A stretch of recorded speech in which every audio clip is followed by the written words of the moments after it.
서울대학교 대학원에 가고 싶은데 무엇부터 준비해야 되실지 막막하시잖아요. 이럴 때 먼저 경험했던 사람의 이야기를 듣는 게 제일이죠. 어떻게 준비하냐면요. 안녕하세요. 저는 서울대학교 대학원 사범대학 교육학과 교육공학 전공 석사과정으로 있는 큐쌤이라고 합니다. 굉장히 길죠? 그냥 교육공학 석사과정생입니다. 저는 초등학교에서 교사로 근무하다가 공부가 조금 더 하고 싶어서 서울대학교 대학원에 진학을 하게 되었고요. 서울대학교 대학원 그 중에서도 교육학과에 입학하기 위한 방법을 여러분들에게 알려드리고자 합니다. 큰 순서로는 서류 제출, 탭스 점수, 교육학 전공시험, 면접이 있고요. 선택사항으로 컨택이 있습니다. 우선 접수부터 해야겠죠? 보통 정기 모집은 10월 초에 이루어지고요.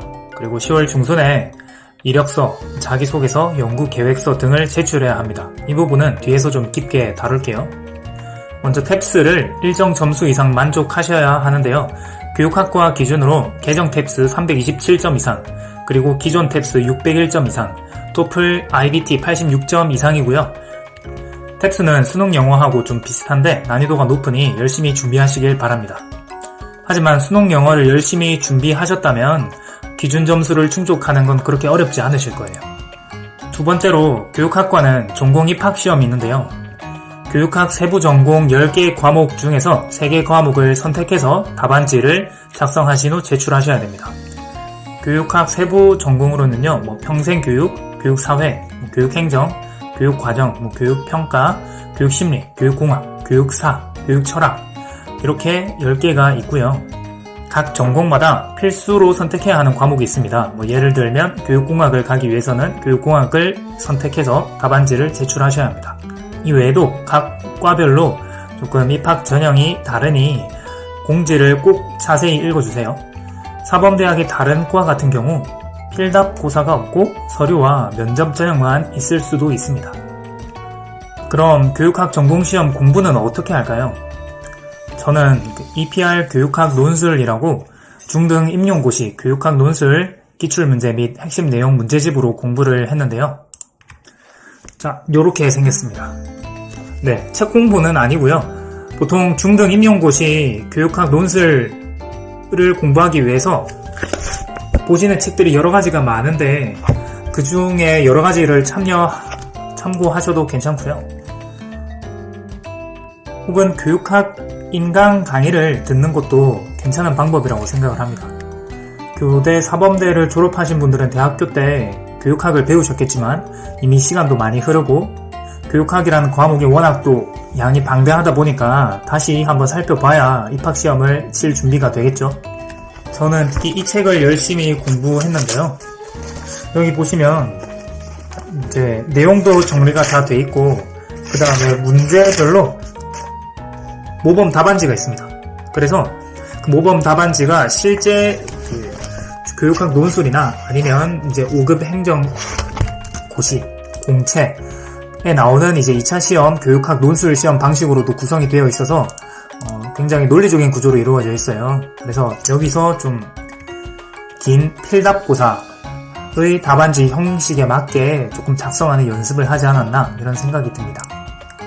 그리고 유튜브에 나오는 교육학 강의들도 많이 봤는데요. 그 중에서도 인생멘토 임 작가님 채널에 있는 교육학 이론 강의를 굉장히 열심히 잘 들었던 기억이 납니다. 그분이 사례를 중심으로 굉장히 설명을 잘 해주시거든요. 그래서 이것저것 여기저기 발품을 팔아다니면서 교육학을 배우기 위해서 열심히 노력했고 정리도 열심히 했던 것 같습니다. 하지만 여기 교육학 전공 필답 시험 자체가 교수님이 내는 시험이다 보니까 조금 더 교수님이 연구하시는 분야와 관련 있는 주제들이 많이 나오더라고요. 그래서 교육학 중등 임용고시 교육학 논술이나 아니면 5급 공채 시험에서 나오는 그런 주제들도 중요하겠지만 교수님의 관심사가 제일 중요하지 않을까 그런 생각이 듭니다. 그리고 가장 중요한 것이 기출문제겠죠. 기출문제를 구하는 것이 좀 어려우실 거예요. 보통 서울대학교 대학원 카페나 이런 곳을 보면 기출문제도 좀 종종 나와 있는 경우가 있으니 기출문제를 통해서 어느 정도 문제가 나오는지 감을 꼭 잡으시길 바라겠습니다. 그리고 이런 필답고사는 객관식 시험과 다르게 무언가를 이제 써내려서 나가야 하는 그런 시험이잖아요. 그래서 공부하실 때 그 책을 보고 머릿속에 이제 인풋하는 그런 방식보다는 조금 더 머릿속에 있는 내용을 최대한 한번 아웃풋 해보려는 그런 연습이 좀 많이 필요한 것 같습니다. 그 짧은 2시간이라는 시간 동안 내가 알고 있는 내용을 많이 써내려 가야 하잖아요. 예를 들면 책을 어느 정도 반복적으로 보는 것도 중요하겠지만 어느 정도 개념이 잡혀 있다면 백지에 계속 한번 써내려가 본다던가 입으로 말해보고 한번 설명해보는 그런 연습을 많이 하실 필요가 있는 것 같습니다. 그리고 저는 실제로 공부가 잘 안 될 때는 집에서 아침마다 교육학 책을 펴놓고 계속 말로 읽어 나갔던 것 같아요. 세 번째로 이제 면접을 준비하셔야 되는데요. 여러분이 제출한 자기소개서, 연구계획서를 보고 교수님이 질문하시는 경우도 있고요. 연구하고 싶은 분야 아니면 전반적인 경력과 경험, 여러분의 특기, 그리고 연구실에 전념하실 수 있는지 그런 의지 등을 물어보십니다. 워낙 범위가 넓기 때문에 여러분들이 열심히 준비하신다면 면접도 잘 해내실 수 있을 거라 믿고요. 가끔씩 교수님에 따라서 영어 면접을 보는 경우도 있습니다. 영어 면접을 안 보는 경우도 있고요. 저는 그래서 처음에 이제 자기소개나 아니면 간단한 영어를 좀 준비를 했었는데 일상적인 내용은 물어보시지 않으셨고요. 네가 예를 들면 교육공학에서 제일 좋아하는 이론은 무엇이냐를 영어로 물어보셨어요. 이런 전공 지식을 영어로 한번 표현해보라고 하셨는데 굉장히 좀 당황했지만 어떻게 꾸역꾸역 말을 했던 기억이 납니다. 제가 좀 강조하고 싶은 건 영어로 거창하게 한 1분 동안 막 계속 얘기하라는 건 아니겠지만 각 전공별로 핵심적인 이론이나 내용 같은 것들 있죠. 그런 것들을 한두 문장, 두세 문장 정도는 영어로 바꾸어서 말해보는 준비도 해보시면 면접장에서 여러분들이 영어에 굉장히 잘한다는 인식을 심어주실 수 있을 것 같습니다. 요즘에야 그 이론에 대해서 그 구글로 검색만 해도 사실 영어로 된 설명 다 뜨고요. 우리한테는 또 구글 번역기가 있잖아요. 할 수 있습니다. 마지막으로 선택사항인데 컨택인데요. 대학원은 보통 이제 입학하기 전에 교수님에게 이제 찾아가서 이런 연구를 하고 싶고 제가 어떤 사람인지 얘기하는 시간을 갖잖아요. 저도 컨택을 한번 해보려고 했는데 준비가 되지 않아가지고 컨택을 시도하려다가 결국 못했어요. 그 결과 굉장히 후회를 많이 했어요. 남들 다 하는 컨택인데 왜 나는 컨택을 하지 않았을까? 지금 생각해보면 이제 붙어서 정말 다행이지만 조금 어리석었던 것 같아요. 일단 교수님을 찾아뵙고 열심히 연구하고자 하는 의지를 보이는 것도 그 사람의 준비, 노력이라고 생각을 하거든요. 그리고 컨택을 보고 오면 뭔가 마음속에 더 책임감도 생길 것 같고 동기부여도 되는 것 같습니다. 실제로 대학원에 입학하는 분들 대부분 컨택을 굉장히 많이 하시더라고요. 하지만 컨택을 하셔도 떨어지는 경우도 굉장히 많고 컨택을 하지 않아도 붙는 경우도 굉장히 많습니다. 제가 입학하고 나서 교수님께 컨택에 대해서 필수냐라고 물어봤더니 교수님께서는 석사는 이제 선택이고 박사는 필수라고 하시더라고요. 하지만 가장 중요한 건 입학 전공시험을 열심히 준비해라, 면접도 열심히 준비해라 라는 거였습니다. 아무리 컨택으로 좋은 인상을 심어줬어도 전공 입학시험 자체를 제대로 제출하지 못하면 입학하지 못한다는 것이죠. 자, 그럼 컨택은 어떻게 하냐? 대학원 홈페이지에 들어가 보시면 교수님 이메일이 있을 거예요. 이메일로 정중하게 이제 자기소개, 지원 계기, 그리고 연구하고 싶은 분야, 여러분의 경력 혹은 경험, 특기 등을 적어서 보내시면 되고요. 교수님들이 보통 많이 바쁘시기에 못 보고 지나가시는 경우도 있어요. 하지만 보통 학회 소식이나 학교 소식을 이메일로 많이 받아보시니까 답변을 많이 해주시더라고요. 물론 한 번에 될 수도 있고 안 될 수도 있지만 한 번 안 되면 두 번, 세 번 이렇게 연락드리는 방법도 있고요. 하지만 계속 연락이 안 된다면 입학시험, 면접시험 때 열심히 하시면 되겠습니다. 그리고 대학으로 교수님을 직접 찾아오는 경우도 있는데 사전에 그 이메일로 허락을 받고 찾아가면 괜찮겠지만 갑자기 찾아가면 이제 교수님께서도 일정이 있으신데 당황하실 수도 있고 이제 교수님마다 성향이 다르실 수 있으니까 케이스 바이 케이스인 것 같습니다.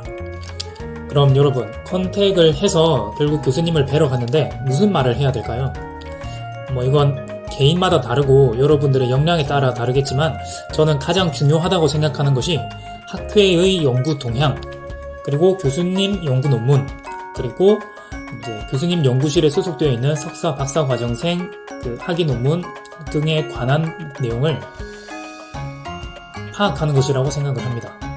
요즘 학회에서는 어떤 핫한 주제가 연구되고 있는지, 교수님은 어떤 주제의 내용을 가지고 논문을 쓰고 학술지에 내시는지, 그리고 어떤 연구 방법을 사용하시는지, 그리고 교수님 밑에서 지도받는 석사, 박사 과정생들은 어떤 연구 주제로 학위 논문을 쓰시는지, 이런 것들을 치밀하게 파악하신 이후에요. 여러분이 하고 싶은 연구 분야를 정해서 교수님을 찾아뵈야 된다고 생각을 합니다. 더 나아가서 이러한 연구 주제에 대해서 자기만의 방법이나 의견이 있다면 훨씬 더 더할 나위 없이 좋겠죠. 저 같은 경우에는 교육공학을 지원했는데 컨택으로 교수님께 말씀드리진 못했지만 이제 이력서에도 넣고 면접장에서 제가 이제 인공지능 관련해서 공부를 굉장히 많이 했다고 말씀을 드렸어요. 그리고 실제로 이제 코딩 공부도 굉장히 많이 했고요. 제가 지원한 과 자체가 교육공학 전공이다 보니까 인공지능이나 여러가지 테크놀로지들을 교육에 어떻게 활용할지 연구하는 분야잖아요. 그래서 컨택을 하면서 이런 자기만의 특기를 해당 전공과 엮어서 좀 본인을 어필하는 것이 굉장히 유효하지 않나, 좋은 전략이지 않나, 이런 생각이 들었습니다. 그리고 마지막으로 스터디 관련 내용인데요. 저는 이제 스터디를 하지 않았어요. 하고 싶었는데 이제 매번 주말마다 강남역에서 모여야 되고 막 그러니까 굉장히 시간이 많이 들더라고요. 그래서 혼자 공부했지만 할 수 있다면 꼭 스터디를 같이 하시기를 권장드리고요. 요즘에는 줌으로 언제 어디서든 만날 수 있으니까 스터디를 하면서 이제 시행착오도 줄이고 같이 공부하고자 하는 의지를 다졌으면 좋겠습니다. 서울대학교 대학원, 특히 교육학과에 입학을 준비하시는 분들 모두 화이팅 하시고요. 만약 궁금하신 점 있으시면 댓글 달아주시고 자세한 사항은 더보기 설명란에 이제 블로그를 올려놨으니까 블로그 주소를 타고 들어가서 한번 확인해 보시기 바랍니다. 감사합니다.